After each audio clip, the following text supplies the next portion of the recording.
Es un gusto para nosotros que nos puedan visitar. Nosotros, más allá de una comunidad de fe, y es lo que vamos a estudiar hoy precisamente, pretendemos ser una familia.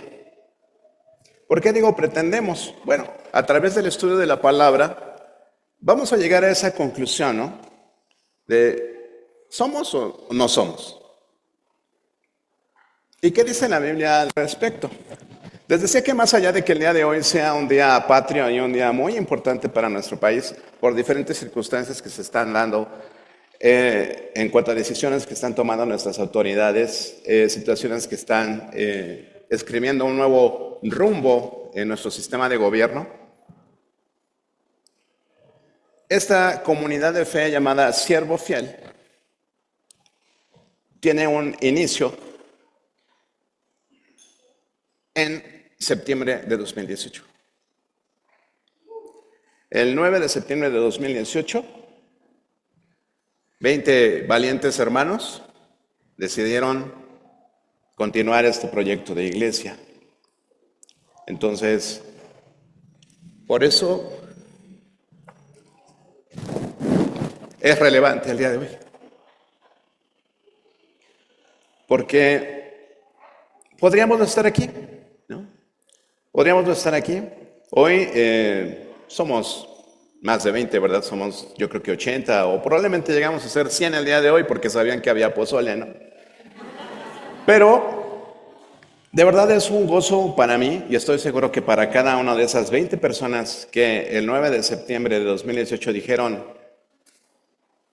sí, vamos a seguirle, es un gozo.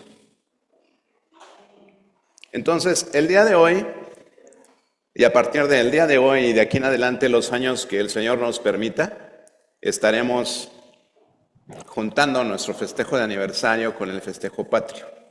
Son dos festejos muy importantes, ¿no?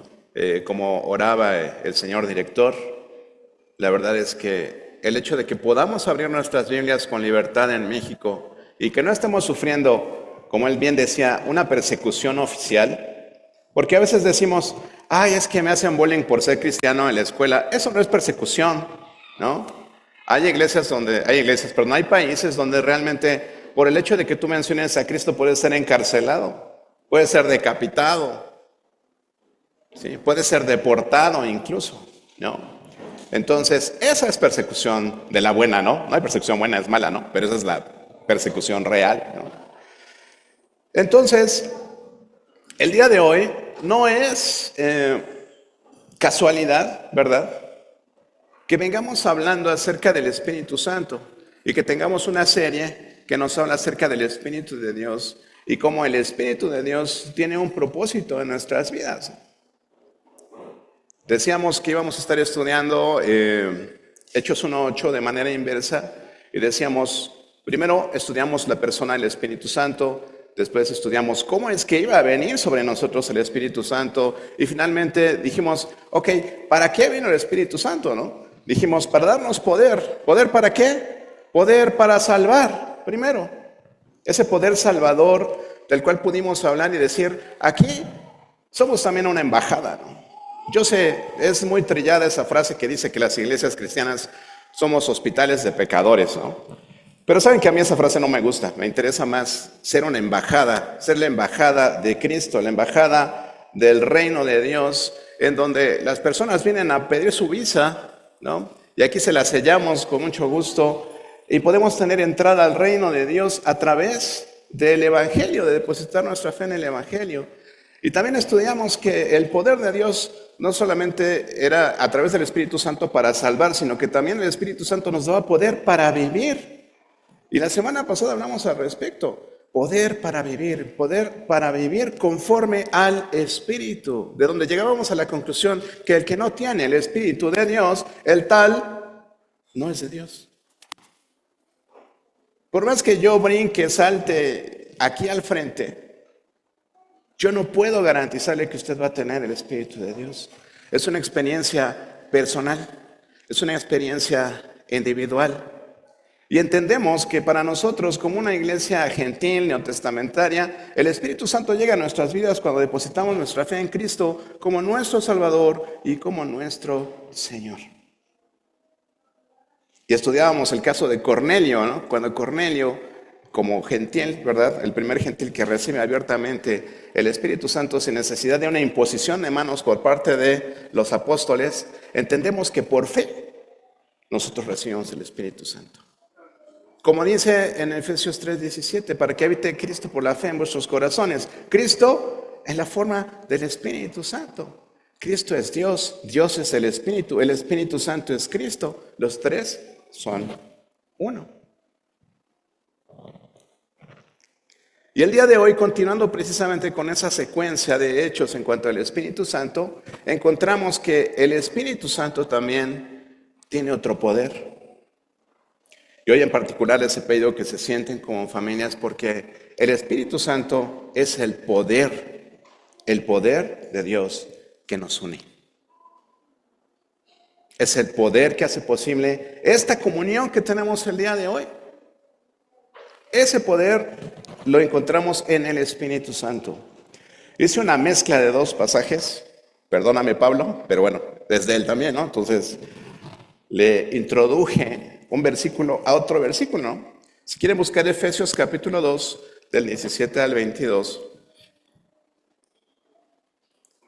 Con esto vamos a introducir el mensaje del día de hoy. Es un mensaje especial, mis queridos hermanos. Habla de la esencia de siervo fiel. Habla de lo que nosotros como iglesia tenemos como visión. ¿Qué es lo que queremos hacer? ¿A dónde queremos llegar? ¿Cómo lo queremos alcanzar? Esa es la visión que el Señor nos ha puesto como liderazgo, nos ha puesto como pastor y a mis colaboradores que me ayudan, ¿verdad?, en la parte ministerial. Hemos hecho bastantes esfuerzos guiados por el Espíritu Santo para definir las 5 S, las 10 convicciones básicas, las 3A. Y vamos a hablar de todo eso, ¿no? Hablar acerca de nuestra cosmovisión como iglesia, nuestra cosmovisión bíblica totalmente. Y no es que inventamos el hilo negro. Todo está en la Escritura. Solamente lo estamos trayendo de ahí a un ámbito práctico para nuestras vidas.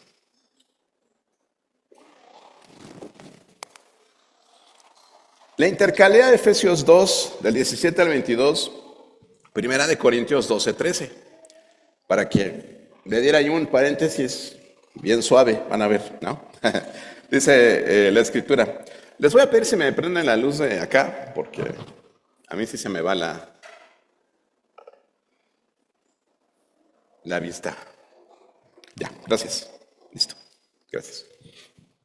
Dice la Escritura, y vino, hablando de Jesús, vino y anunció las buenas nuevas de paz a vosotros que estabais lejos, y aún a los que estaban cerca, porque por medio de él, los unos y los otros, tenemos entrada por un mismo Espíritu al Padre. Por un mismo Espíritu al Padre. Y ahí intercalamos 1 Corintios 12, 13. Dice, porque por un solo Espíritu fuimos todos bautizados en un cuerpo, sean judíos o griegos, sean esclavos o libres, y a todos se nos dio a beber de un mismo Espíritu. Cierro el paréntesis. Así que ya no sois extranjeros, ni advenedizos. Para que me entiendan, un advenedizo es un arrimado, ¿no? Un arrejuntado, ¿no? Sino conciudadanos de los santos y miembros, ¿dice de qué? De la familia de Dios. Edificados sobre el fundamento de los apóstoles y profetas, siendo la principal piedra del ángulo Jesucristo mismo, en quien todo el edificio bien coordinado va creciendo para ser un templo santo en el Señor, en quien vosotros también sois juntamente edificados para morada de Dios en el Espíritu. El Espíritu Santo, el poder, mis queridos hermanos, que nos une como una familia en Cristo. Diversas son las imágenes o cuadros que encontramos registradas en el Nuevo Testamento para dar a conocer cuál es la naturaleza y la identidad de la iglesia. Pero la que más sobresale, hermanos, es la iglesia como la familia de Dios. Esta es la enseñanza de Cristo a sus discípulos cuando los invita a llamar Padre a Dios. Mateo 6, cuando los discípulos vienen y le dicen, Señor, enséñanos a orar, Él les dice, vosotros oraréis así: Padre nuestro que estás en los cielos. Él es el Padre de esta familia. Él es el Padre celestial, el Padre que está atento a las necesidades de sus hijos. Y también les enseña a sus discípulos a amarse como si fueran verdaderos hermanos. Vean lo que dice Juan 13, del 31 al 35. Le voy a leer nada más el 34 y el 35. Cuando dice Jesús, un mandamiento nuevo os doy, que os améis unos a otros como yo os he amado, que también os améis unos a otros. En esto conocerán todos que sois mis discípulos, si tuvierais amor los unos con los otros. Y aún dice en Juan 15, versículos del 10 al 17, encontramos el 12 y el 13, que dice, este es mi mandamiento, que os améis unos a otros como yo os he amado. Nadie tiene mayor amor que este, que uno ponga su vida por sus amigos. Y en ese pasaje el Señor les dice, y bueno, ya no son mis amigos, no son mis hermanos, son mi familia. Si venimos del mismo Padre, eso nos lleva a ser hermanos. Y dice, ámense los unos a los otros como yo los he amado. E inmediatamente dice, ¿cómo es que Él nos amó? Dice, nadie tiene mayor amor que este, que uno ponga la vida por sus amigos. Y Jesús puso la vida por todos y cada uno de nosotros. Entonces, la iglesia, hermanos, vista de esta forma, no será solamente un rebaño, tampoco va a ser nada más una comunidad de fe. ¿Por qué? Porque precisamente a través de estos pasajes Jesús sentó los precedentes para que la iglesia fuese una verdadera familia de Dios. Amén. Acompáñenme a orar para poder adentrarnos en este tema, ¿sí? Padre Celestial, cuántas gracias te damos, Señor, por Jesús, porque a través de Él y su sangre, Señor, fuimos redimidos y pudimos ser contados como tus hijos. Y a través de tu Santo Espíritu y el sello que tenemos por Él, nos encontramos plenamente identificados como hijos tuyos, Padre. A través de tu Espíritu, tu amor ha sido derramado en nuestros corazones, Señor, y sabemos que ese amor es inédito, que ese amor es único, que ese amor, Señor, es el mismo amor que tú quieres que nos tengamos los unos a los otros y que de esta forma, Padre, podamos consolidar lo que tú has llamado tu familia, Señor, la iglesia, tu familia. Esta asamblea, Señor, constituida por familias, por individuos, tú quieres que se comporte, que se conduzca como una familia, Señor, donde tú eres el Padre, donde Jesús nos dijo que tú eras nuestro Padre, y por eso entendemos, Señor, que como hermanos debemos amarnos los unos a los otros con este mismo tipo de amor. Bendice tu palabra, Señor, y que tu mensaje el día de hoy pueda mostrarnos, Señor, lo que tú quieres para esta familia, cuál es tu propósito y cuál fue tu idea de conformarla y de unirla a través de tu Santo Espíritu. Gracias por el poder de tu Espíritu Santo que nos ayuda a entender esa fe salvadora. Gracias por el poder de tu Espíritu que nos enseña cómo vivir como cristianos en este mundo perdido. Y gracias por el poder de tu Espíritu Santo que aun siendo tan diferentes, Señor, podemos estar aquí reunidos, uniendo nuestras coincidencias para alabarte, para adorarte, para buscar tu propósito en nuestras vidas, Señor, y como iglesia también. Te damos gracias en el nombre de Jesús. Amén. La iglesia como una familia. Tal como la conocemos desde los inicios del Nuevo Testamento, ¿verdad? Está formada ¿por quiénes? Por todos aquellos que respondemos con fe al Evangelio. ¿Y qué es el Evangelio? Ya lo hemos estudiado. 1 Corintios 15. Que Jesús murió por nuestros pecados, que fue sepultado y resucitó al tercer día. 1 Corintios 15, 3 y 4. Esto es el Evangelio. Esta familia de Dios primero estuvo compuesta por los discípulos de Jesús. ¿Haciendo qué? Todos juntos, la voluntad del Padre, de Dios Padre. Dice en Marcos 3, del 31 al 35. Dice, vienen después sus hermanos y su madre, hablando de esta reunión en la que estaba Jesús con sus discípulos, y vienen su madre y sus hermanos, y quedándose afuera le mandan a llamarlo, óiganle, háblenle a Jesús, díganle que su mamá y sus hermanos lo estamos esperando aquí afuera. Y la gente que estaba sentada alrededor de Jesús le dijo, tu madre y tus hermanos están fuera y te buscan. Y entonces el Señor Jesús le respondió, ¿quién es mi madre y mis hermanos? Y mirando a los que estaban sentados alrededor de él, dijo, he aquí mi madre y mis hermanos. O sea, mi familia. Y el Señor remata este pasaje diciendo lo siguiente, dice, porque todo aquel que hace la voluntad de Dios, ese es mi hermano y mi hermana y mi madre. Y hoy le digo a todos aquellos, ¿verdad?, que el día de hoy están con nosotros y que probablemente su familia no está aquí entre nosotros. Hay un salmo, no recuerdo la cita ahorita, pero dice que el Señor pone en familia a los desamparados. Esta es tu familia. Esta es tu familia. Aquí vas a encontrar a un padre, una abuela, un abuelo, una hermana, un hermano, un primo. Yo sé que algunos los tratas como primos lejanos, pero son de tu familia, ¿no? Entonces, esta es tu familia. Porque si todos los que estamos aquí tenemos un mismo propósito de cumplir la voluntad de Dios en nuestras vidas, dice aquí el Señor Jesús, esos son mis hermanos y mis hermanas, mi madre también. 5, 6, 7, 8. Ya están diciendo por allá el Salmo, pero ya luego me lo mandas por WhatsApp. No lo anoté, pero bueno. Entonces, esta es la teoría de la Biblia, ¿no? Dice que la iglesia es una familia. Dice que la iglesia es una familia. Y vamos a ver 3 aspectos importantes que como familia, dice la Biblia que nosotros debemos tener. Y de esa forma tenemos que evaluar cómo lo estamos haciendo. ¿Cómo lo estamos logrando? Y vamos a llegar al final a una conclusión hermosa, hermanos, que nos tiene que llevar a mejorar nuestra relación como hermanos, nuestra relación como hijos de Dios, nuestra relación como iglesia. Y precisamente el primer punto habla acerca de esto, habla de las relaciones fraternas entre nosotros, ¿no? ¿Qué es la fraternidad? ¿Qué es el amor filial? Es ese amor que tenemos entre hermanos. Dice en 1 Tesalonicenses capítulo 4, versículos 9 y 10.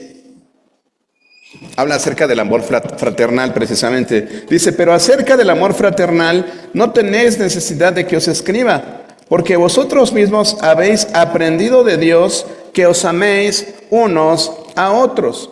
Y también lo hacéis así con todos los hermanos que están por toda Macedonia. Pero os rogamos, hermanos, que abundéis en ello más y más.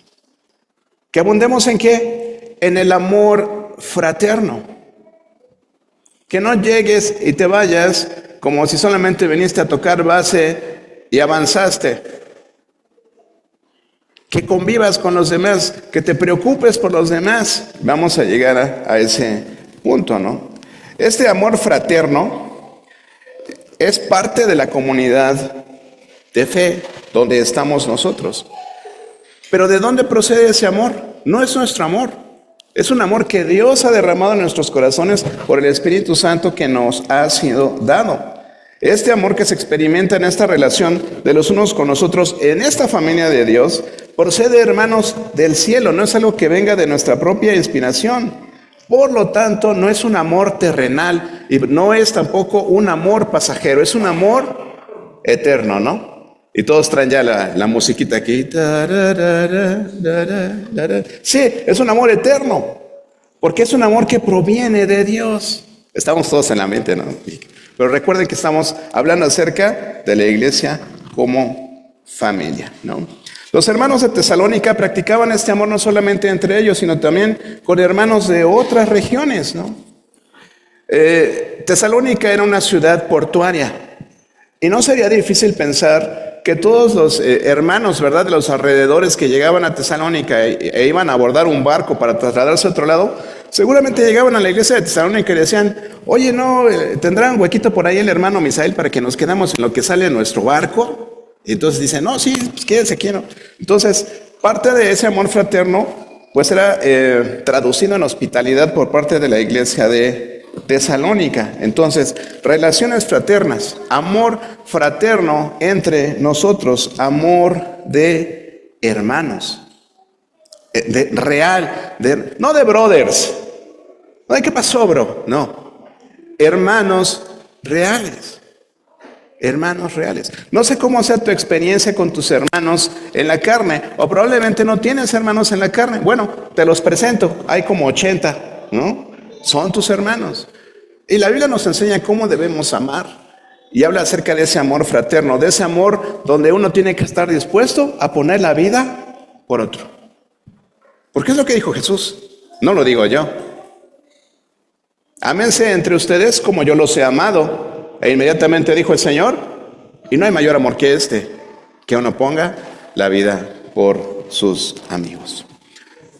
El segundo punto, ¿verdad? En cuanto a esa relación que debemos tener como iglesia, habla de un servicio mutuo. Relaciones fraternas, servicio mutuo. ¿Qué es mutuo? Pues del uno al otro, de los unos a los otros. Hay una predicación, padre, a ver si la puedes poner aquí, en este cuadrito, ¿no? Que habla de los unos y los otros. ¿Quiénes somos los unos y quiénes son los otros? Y precisamente hoy queremos romper ese, quise decir paradigma, pero esa frase ahí trillada, ¿no? De que sean los unos y los otros, ¿no? Los unos, los que siempre están sirviendo, los que siempre están dando, los que llegan temprano, los que sirven, ¿no? Y los otros son los que consumen, ¿no? Son los que llegan a consumir, los que se sientan, cantan, se levantan, critican. Ah, no, eso no. Llegan, se sientan, escuchan, son bendecidos y se regresan a sus casas, ¿no? Pero, ¿qué pasa con ese servicio mutuo? Tenemos que cambiar esa idea, tenemos que cambiar ese chip, ¿no? Tenemos que cambiar esa visión. Ok, me quedó mejor visión que paradigma, ¿no? Porque ahora debemos decir esta frase: nosotros somos la iglesia. Tenemos que cambiar esa frase de vamos a la iglesia, ¿no? Pues vamos allá, siervo fiel, ¿no? Porque nosotros somos la iglesia. Donde nosotros estamos, la iglesia está reunida.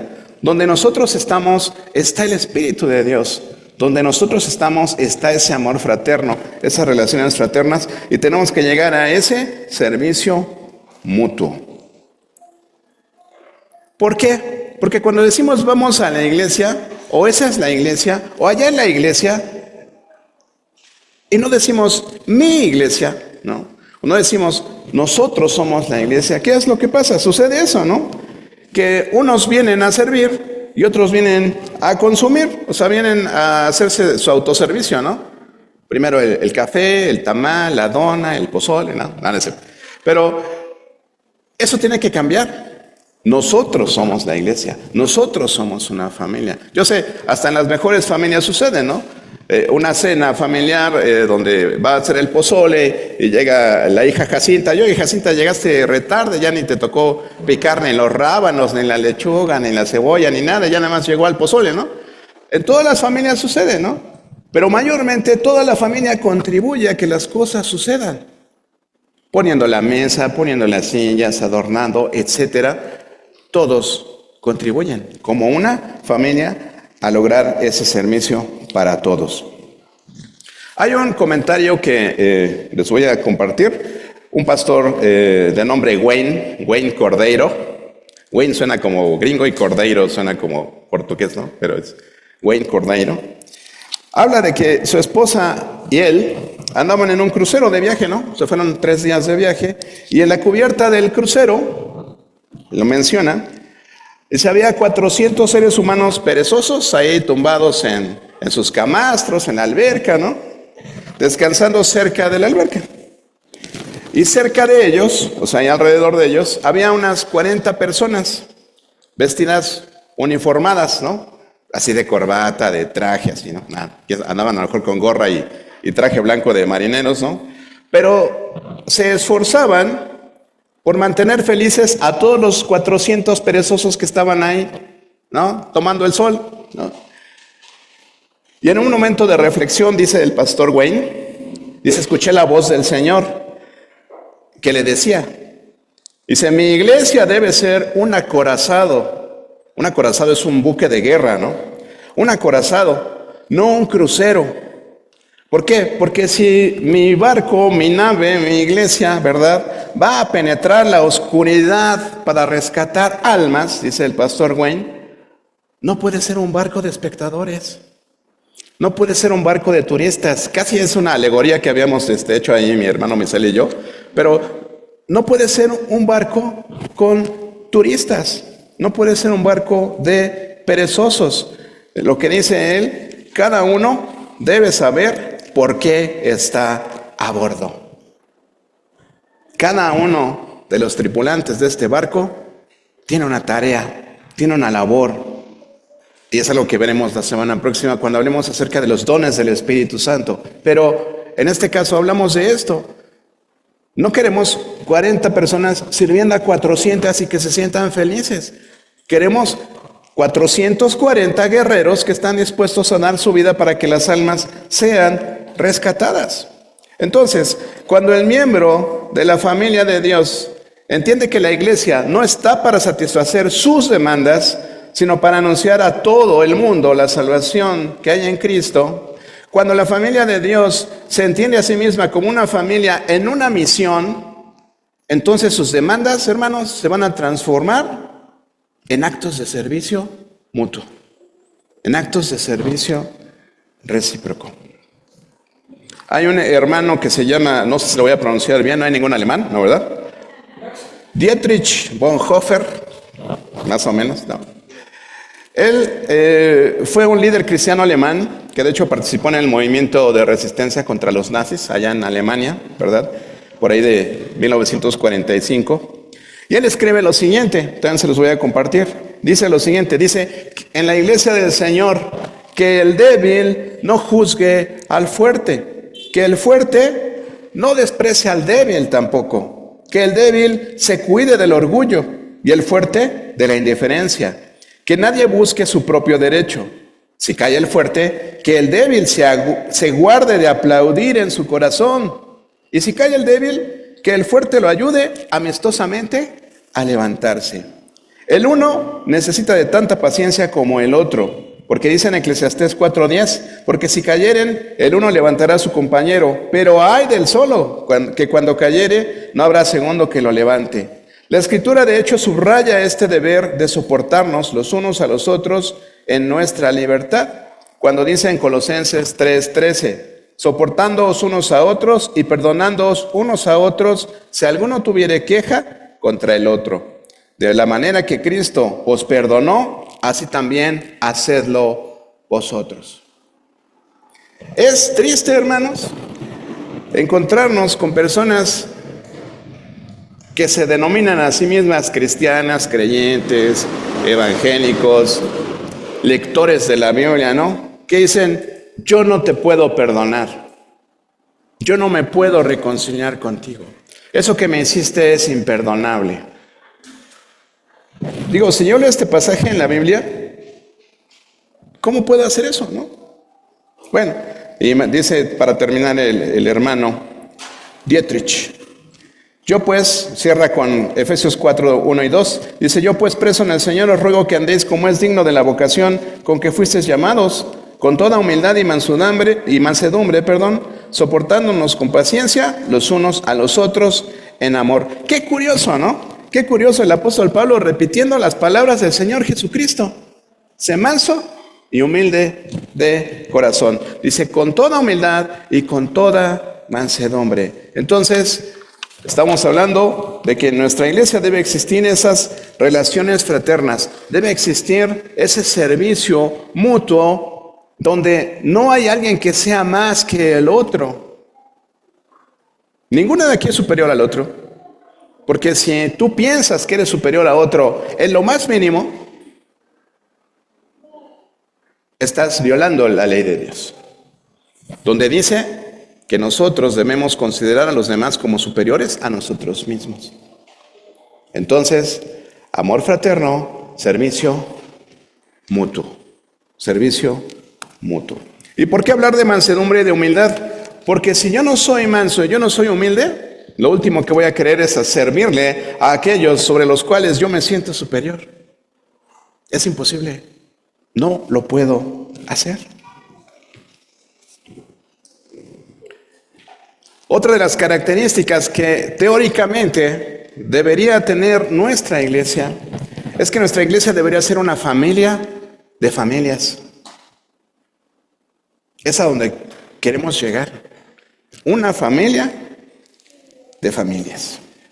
Antes de los cambios que introdujo el emperador romano Constantino ahí en el siglo IV de nuestra era, el modelo de la iglesia, ¿cómo era, hermanos? Era totalmente doméstico. Era totalmente doméstico. Las iglesias estaban en las casas. Ahí estaban las iglesias.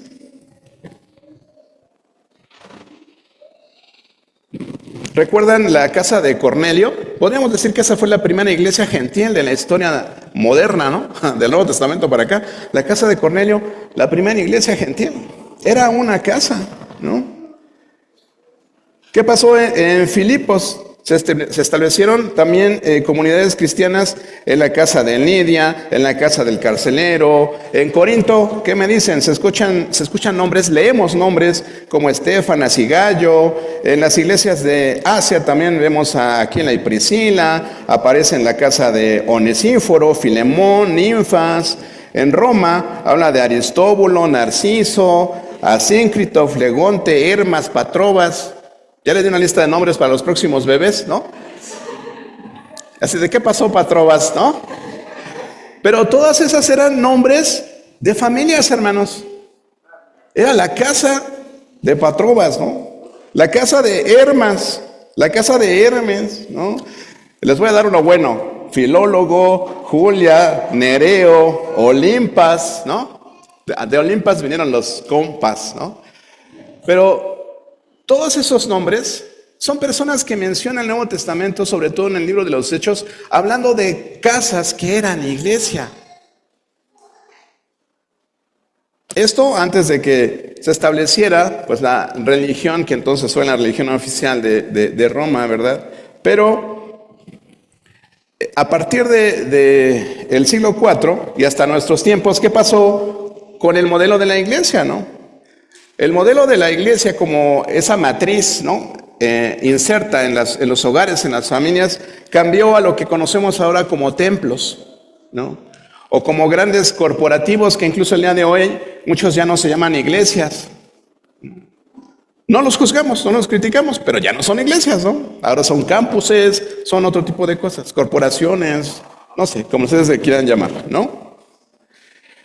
Pero ahora todo está armado de esa forma, ¿no? Esos grandes templos, esas reuniones multitudinarias, pues normalmente están en torno a un elocuente, guapo y patriótico pastor, ¿no? Bueno, no todas, ¿no? Solo algunas, pero es el modelo actual, ¿no?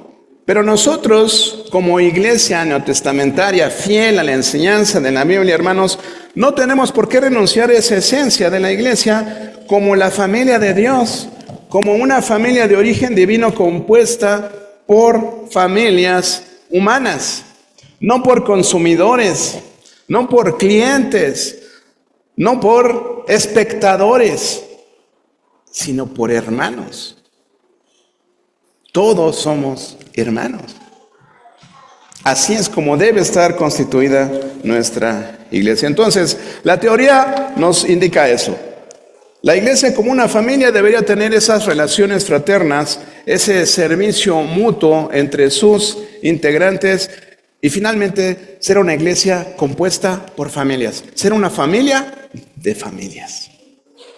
Eso es lo que nos dice la estricta teoría de nuestra Biblia. Ahora, en la práctica, ¿qué es lo deseable? Y es en donde yo quiero hablarles, mis queridos hermanos, acerca de la visión que como iglesia nosotros deberíamos tener. Vamos a hablar de qué es lo que deberíamos esperar de esta iglesia, tanto para los que estamos adentro como para los que están fuera de aquí. Sean de otras iglesias o no tengan conocimiento del Evangelio o no reconozcan a Cristo como su Salvador. ¿Qué sería lo deseable, no? En 1 de Pedro 5:2 dice el apóstol Pedro: apacentad la grey de Dios que está entre vosotros, cuidando de ella, no por fuerza, sino voluntariamente, no por ganancia deshonesta, sino con ánimo pronto. ¿Qué es lo primero que queremos hacer en Siervo Fiel?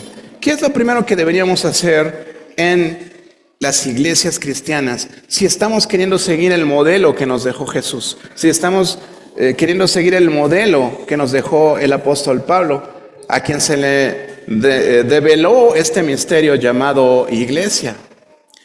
En primer lugar, si vamos a pasar del esquema de los tripulantes sirviendo a los perezosos, donde todos nos vamos a involucrar en el servicio mutuo y en poder contribuir a la consecución de los propósitos de Dios, lo primero que tenemos que pensar en hacer, hermanos, es descentralizar el ministerio.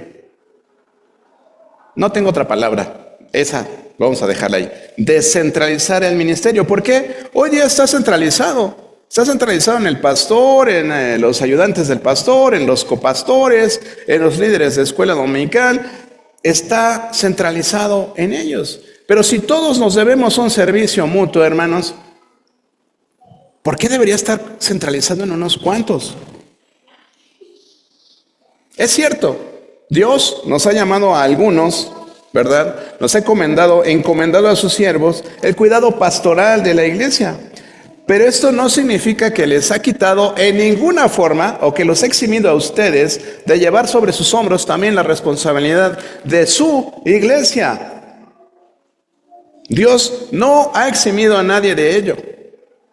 Todos somos responsables los unos de los otros. Y así pasa en las familias, ¿no? El hermano mayor cuida al hermano pequeño, el primo cuida a la prima, el tío cuida a los sobrinos.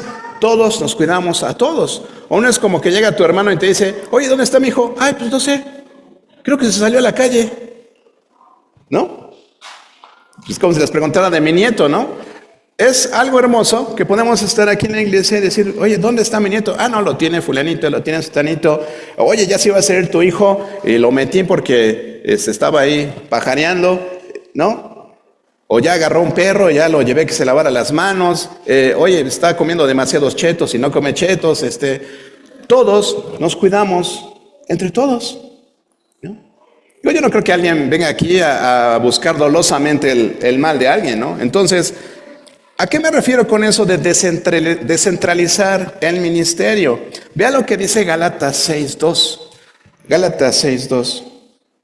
Dice el apóstol Pablo: sobrellevad los unos las cargas de los otros y cumplir así la ley de Cristo. ¿Cuál es la ley de Cristo? ¿Cuál es la ley de Cristo? Nada más son dos. Digo, si no se pueden aprender 10, apréndanse 2, ¿no? Amar a Dios sobre todas las cosas, con toda tu alma, con todas tus fuerzas, con toda tu mente, y a tu prójimo como a ti mismo.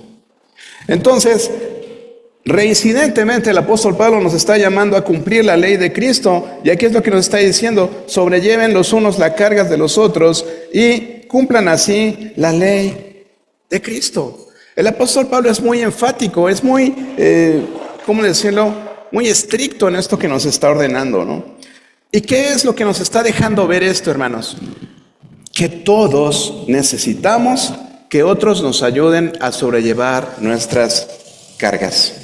Significa que no hay nadie lo suficientemente competente, sabio, autosuficiente para llevar sus propias cargas.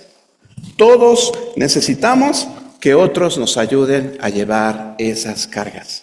De ahí la necesidad de estar en familia, de ahí la necesidad que esa comunidad diga: nosotros somos la iglesia. No el edificio, no las sillas, no el púlpito, nosotros somos la iglesia. El servicio de los unos hacia los otros en el cuidado, el estímulo, el apoyo y la ayuda mutua es vital para el desarrollo de esta iglesia, hermanos, para un desarrollo saludable como una comunidad de fe, y ahí es donde realmente vamos a entender el sentido de lo que es ser la familia de Dios. Descentralizar el ministerio, llevando los unos las cargas de los otros. Es hermoso cuando llega un hermano y me dice, oye, fíjate que en la semana visité a no sé quién, ¿no?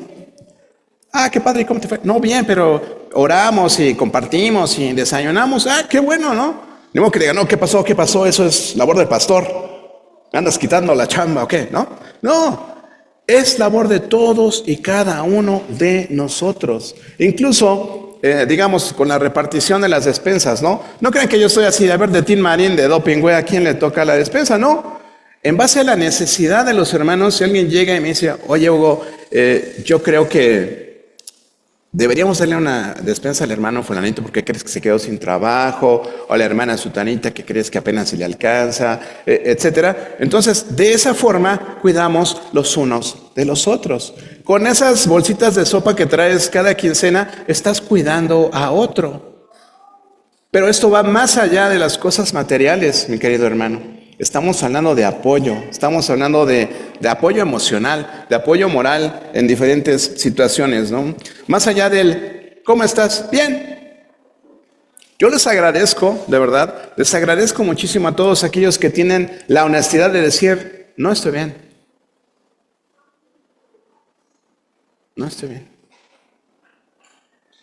Porque entonces nos da pie a poder hacer algo más por ellos. Pero si falsamente llegas y dices, no puedo ver que, no puedo demostrar mis sentimientos porque van a ver que estoy derrotado. Y un cristiano no debe estar derrotado, no debe estar frustrado, no debe verse perdido, debe estar siempre alegre, gozoso, con paz. No es cierto. No es cierto. Es válido tener sentimientos negativos.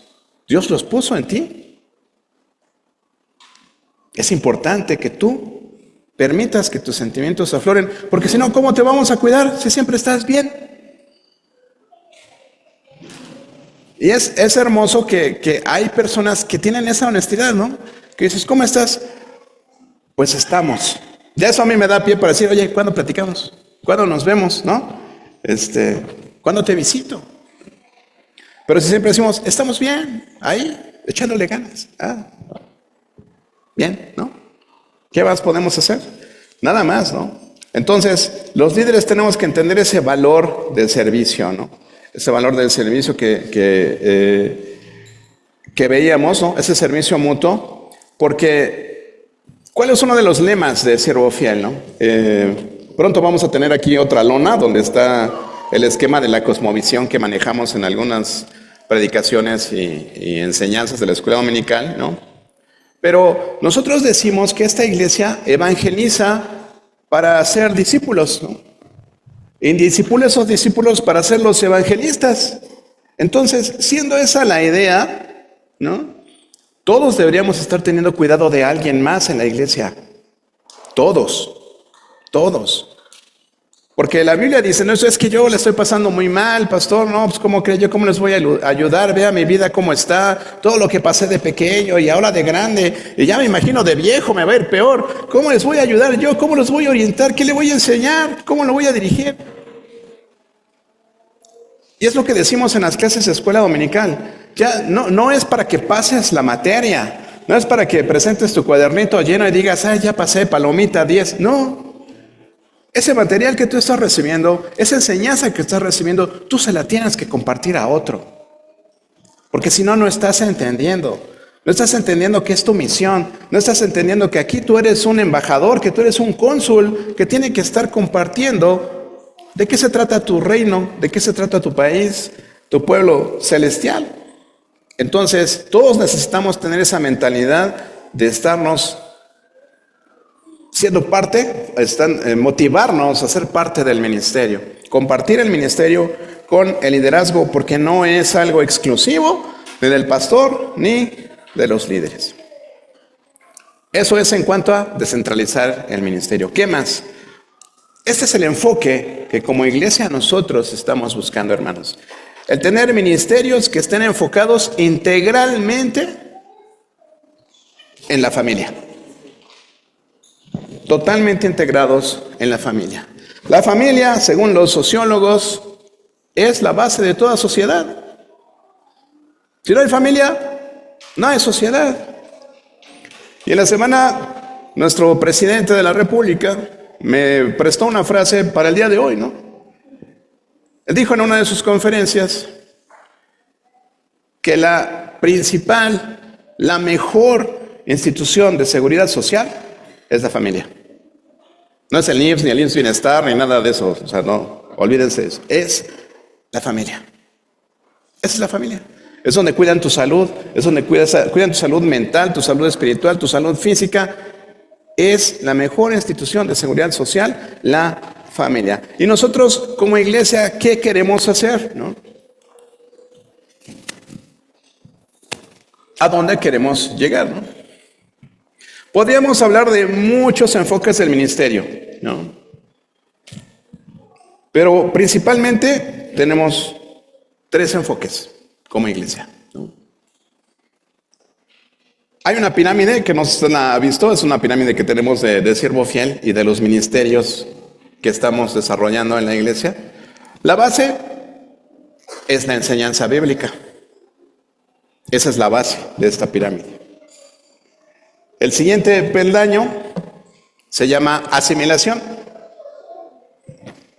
¿Qué es asimilación? Pues es precisamente asimilar, integrar, hacer parte de tanto a los creyentes que ya están integrados en la iglesia y asimilar también a los de fuera, a través de predicarles el evangelio, integrarlos a la iglesia. A eso le llamamos asimilación. Y cada uno de estos escalones de la pirámide tiene un sinnúmero de cosas que estamos haciendo como iglesia. Y el último peldaño es el evangelismo. Entonces, evangelizamos, asimilamos, o sea, integramos a la iglesia y les enseñamos. No, es al revés. En base a una enseñanza sólida, podemos tener el poder como familias de asimilar a los demás, de mostrarles el amor del que estamos hablando, formarnos como una iglesia, familia de familias, y entonces podemos salir a impactar a los demás con lo que tenemos. Si no, ¿cómo lo vamos a hacer? ¿No? Entonces, ministerios primero enfocados en la iglesia para la iglesia. Y somos ministerios que nos ocupamos ¿de qué? De brindar atención pastoral a las familias que integran la iglesia. O sea, cuidar a los de casa. Eso es el primer enfoque que como iglesia tenemos. El segundo enfoque es enfocarnos en los de afuera de la iglesia para la iglesia. Esto es ocuparnos de actividades y dar atención a familias cercanas a la iglesia, pero que no pertenecen a la iglesia. ¿Y esos dónde están, pastor? Pues es tu familia, tus compañeros de trabajo, tus amigos. Esos son el segundo enfoque. Y hemos hablado aquí al respecto. Esto, hermanos, lo he hablado con pastores, con la Alianza de Pastores, lo leemos en diferentes artículos de personas que se dedican a esto. Pero el mejor evangelismo no es el que salimos a hacer a la calle entregando folletos, tocando puertas. No, es el que usted hace con su familia, con las personas que están alrededor de usted, sus compañeros de trabajo, ¿sí? Hablábamos, hubo un cierto día que una cierta hermana de aquí de la iglesia, ¿verdad? No vino, ¿no? Y el día que no vino, faltó ella, faltó su nieta, faltó su nuera, faltaron sus otras 2 nietas, faltó su vecina, faltaron las 2 hijas de su vecina, faltaron las 2 hijas de las hijas de su vecina. O sea, faltaron como 15 gentes, ¿no? Y entonces, hermana, no falte, ¿no? ¿La hermana anda repartiendo folletos en la calle? No, ella está animando a otras personas a que puedan acercarse a la iglesia. Y entonces, si la iglesia está resultando en algo positivo para ti, ¿por qué no lo compartes? ¿Por qué hoy no está aquí tu primo en la carne, tu hermano en la carne, tu tío en la carne, tu vecino de al lado? No, es que no me llevo con ellos. En esto conocerán si son mis discípulos, si tuvieran amor los unos con los otros. Ups. Es que son bien antisociales, pastor. Va a haber un evento navideño, es lo próximo que vamos a tener, entonces a ver si ese día lo podemos hacer, ¿no? Y fíjense que yo sé, a veces no queremos que nos asocien con otras personas que andan tocando puertas, ¿no? Pero no me acuerdo cuánto tiempo que hicimos la última cantata o que tuvimos algo especial aquí de Navidad. Yo dije, voy a ir con todos mis vecinos de la calle, ¿no? Y entonces yo tocaba, ¿no? Así con mi cara de Hugo Velasco de siempre, ¿no? ¿Qué pasó, vecino? Soy su vecino aquí del 12. Mire, voy a tener un evento en mi iglesia, pues quería invitarlos. Gracias, vecino. No. Pero si me voy con sombrero, mochilita, pues, no. ¿no? Camisa corta, corbata, pues no me van a recibir, ¿no? Entonces me voy como soy siempre, ¿no? Entonces, ¿por qué no hacerlo así? Entonces, estar enfocados en las familias de afuera para que se integren a la iglesia. Y finalmente, hacer ministerios enfocados a las personas que están afuera, pero que son de la comunidad, que no están cerca de nosotros, que están cerca de nuestra comunidad. Lo que le hemos llamado ministerios de acceso, hermanos. Si tenemos aquí un maestro de inglés, demos clases de inglés. Si tenemos un maestro de guitarra, demos clases de guitarra. Si tenemos un maestro de piano, si usted sabe tejer, pastor, yo sé tejer, podemos poner un letrero y puedo venir 2 horas a la semana a enseñarles a tejer a la comunidad. Y la comunidad se acerca. ¿Para qué? Bueno, no tenemos que perder el enfoque para hablarles de Cristo. Sí te enseño a tejer, pero te invito a la reunión de damas, te invito a la reunión de varones, ¿sí? Te invito al pozole, bueno, ya ni modo, al pozole, apúntalo, ni modo, ¿no? Pero a eso me refiero, ese es el enfoque que debemos tener, ministerios totalmente enfocados en la familia, integralmente en la familia, en cada uno de sus miembros. Ahora, como iglesia, ¿qué debemos ofrecer a esas personas que estamos acercando a nuestra iglesia? ¿Qué es lo que deberíamos hacer como comunidad de fe, como esa familia de familias que es la iglesia? En primer lugar, nuestro ministerio tiene que estar dirigido a la prevención. Y quiero que reflexione un poquito cómo está la familia fuera de aquí. Yo sé, hay familias que internamente están teniendo situaciones complicadas con los hijos, en su matrimonio, con la abuelita, con la situación económica, con diferentes situaciones, ¿no? Pero ¿cómo está? Imagínense si nosotros, teniendo a Cristo, ¿sí? Con todo lo que Él nos promete, con todas las promesas de Dios en la Biblia para nuestra persona, si nosotros obedecemos sus mandamientos, ¿verdad? ¿Qué pasa con las personas que no consideran a Dios en su vida? ¿Qué pasa con ellas? El director de culto decía, ¿no? ¿Pensamos realmente que Dios es nuestro todo? Porque lo cantamos a la ligera, hermanos.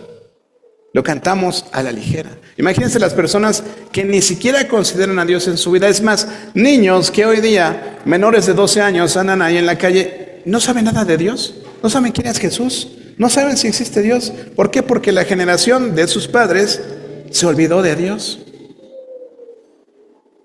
Ya no está Dios en sus vidas, hermanos. Entonces, por eso nuestro enfoque como iglesia, ¿cuál debe ser? La familia. Fortalecer la familia. Para que esta familia de familias se vea a su vez fortalecida y el ministerio de Cristo también se vea fortalecido. Entonces, como iglesia, nuestro ministerio, ¿qué debería ofrecer? En primer lugar, prevención. Prevención. Si hay drogas, si hay homosexualismo, si hay tantas cosas fuera de aquí, hermanos, ¿no? Tenemos que cuidar primeramente a nuestras familias, prevenir, hablar de esos temas, tocar esos temas. Y es justo algo que empezamos a hacer con los jóvenes recién. Yo sé, a ustedes les resulta muy trillado hablar de las 5 S, las 3 A, las 4 P, las 8 J, pero hablamos de 3A con el trato a los jóvenes. En primer lugar, hablamos de atención, darles una atención particular, personalizada, estructurada, especialmente para sus edades. Después, hablamos de autoestima, hermanos. Por más que tú digas, ay, mis hijos, híjole, son maravillosos, son los más excelentes, los más estudiosos, wow. ¿Cómo está la autoestima de ellos? ¿Sabes si lo que están haciendo lo están haciendo solamente por complacerte y realmente ellos no tienen un propósito de vida? Perdónenme que les insista, pero el suicidio juvenil está incrementándose terriblemente, hermanos. Y el común denominador sigue siendo el mismo. No tengo por qué vivir. No tengo un propósito. No sé para qué estoy aquí. ¿Para qué sirvo? El no saber hacia dónde van. Y eso es totalmente responsabilidad de nosotros. Entonces, prevención.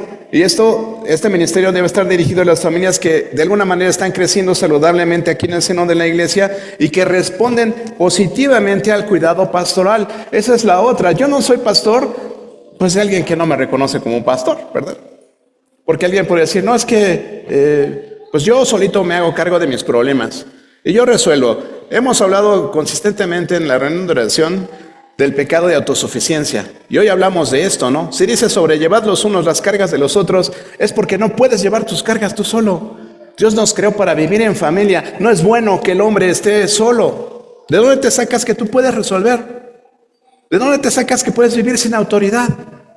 ¿De dónde te sacas que ni siquiera puedes considerar la Biblia como una autoridad en tu Biblia? Ya volteo a ver allá, ¿no? La palabra. La Biblia es la palabra inspirada de Dios y la máxima autoridad para mi vida. Convicción número 1. Si eso no existe en tu vida, no leas las otras. De una vez te lo digo, no lo leas. No te sirve, no sirve de nada. Entonces, prevención. ¿Para quiénes? Para quienes están dispuestos a aprender, para los que están dispuestos a crecer, para los que están dispuestos a ser dirigidos en su vida.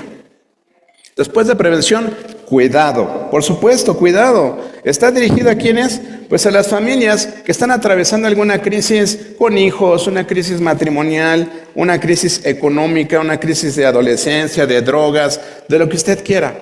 La iglesia debe tener herramientas para tener ese cuidado de sus familias.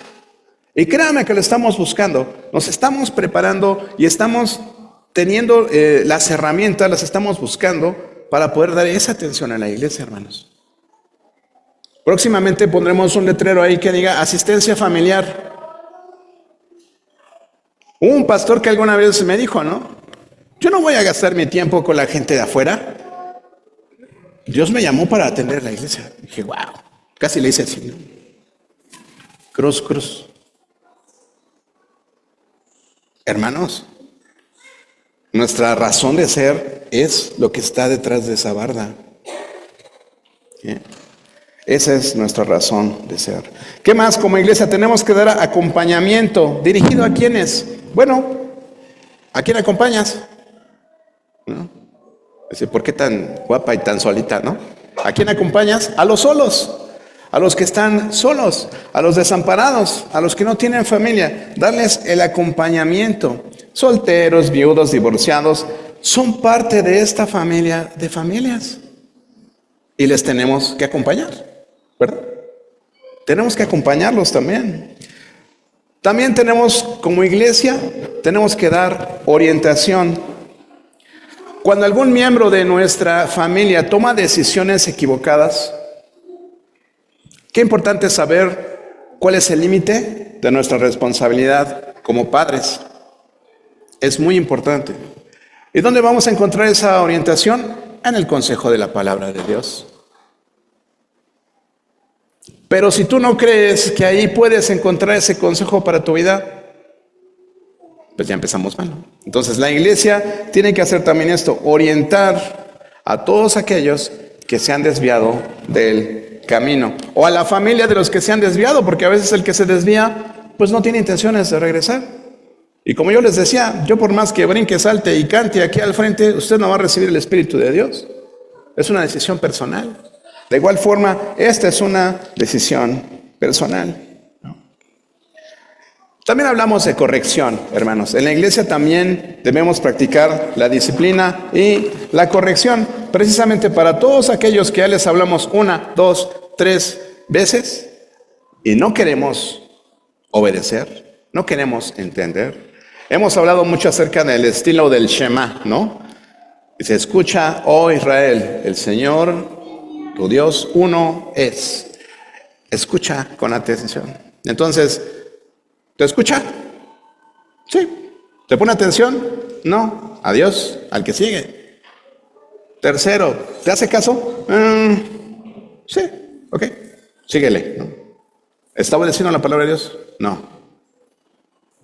No gastemos más nuestro tiempo con las personas que no quieren. Y discúlpeme, hermano, eso ha sido el caso con algunas personas que hoy día quizás no están aquí, pero siempre ha habido la oportunidad de hablar, hasta que definitivamente se toma una decisión y no es por parte de nosotros. De aquí nosotros no corremos a nadie, a menos que sea algo muy flagrante y doloso, ¿no? Pero entonces también con las familias tenemos ese ministerio, el ministerio de la corrección, ¿no? Sí. Cuando las familias están en rumbos incorrectos, cuando el pecado ha impactado la vida de una familia, ¿no? Cuando no ha habido arrepentimiento ni cambio de conducta en las personas, entonces entra la corrección. Todo esto, hermanos, es el enfoque que como iglesia bíblica, evangélica, ¿verdad?, nosotros buscamos tener. Y para terminar les quiero leer un texto que les compartí precisamente a mis hermanos colaboradores, ¿no? Y quiero que sepan, ¿no? Nosotros como familias firmamos un documento, firmamos un pacto que habla acerca del cuidado de los demás, de cuidar a los otros, de cómo estamos haciendo nuestro trabajo. En algún momento se los compartiré. Pero hermanos, el día de hoy yo quiero que ustedes estén conscientes del trabajo sutil y no tan sutil que nuestros enemigos están haciendo para dañar a nuestras familias. Que nuestros enemigos están llevando a cabo planes perversos para destruirnos. Porque el núcleo de esta iglesia es la familia. El núcleo de la sociedad de nuestro país es la familia. La familia es el centro de todo el mundo. Sin la familia, la humanidad no existe. Así de fácil. Entonces, ¿en dónde creen que se está enfocando el trabajo de Satanás? ¿En venir a poseerte? No. El trabajo de Satanás está en las redes sociales, está en los chats pornográficos a los que tienen acceso tus hijos hoy, está en esos programas de televisión que se oponen totalmente a lo que se llama Dios, totalmente a lo que se llama Dios y a lo que se llama el orden bíblico. En eso está trabajando Satanás. Y a veces es sutil, y es tan sutil que no te das cuenta. Pero es tan sencillo como darle a un teléfono celular a un niño menor de 13 años, sin supervisión, las cosas a las que tiene acceso. Pero es que en la secundaria su tarea, bueno, si en la secundaria ya les están pidiendo el celular para el tema de la tarea, dales tu teléfono, dales tu número y que reciba la información a través de tu número. No es conveniente que un niño tenga acceso a redes sociales a tan temprana edad hoy día. Entonces, la familia está con un panorama muy sombrío hoy día, mis queridos hermanos. Y les voy a volver a mencionar esa frase que les he dicho ya repetidas veces, y es que definitivamente yo creo que somos la última generación de cristianos que vamos a pisar esta tierra. Lo noto en lo complicado que es hablarle de Cristo hoy a un universitario, a un preparatoriano. No es como cuando andaba yo en el 86 repartiendo folletos ahí en los estadios de la Ciudad de México, ¿no? No.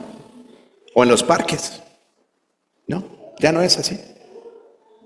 Ahora hay tanta información, hay tanto contenido en las redes sociales, que el día que tú le quieres hablar a alguien de Dios, dice, no, esas son fábulas.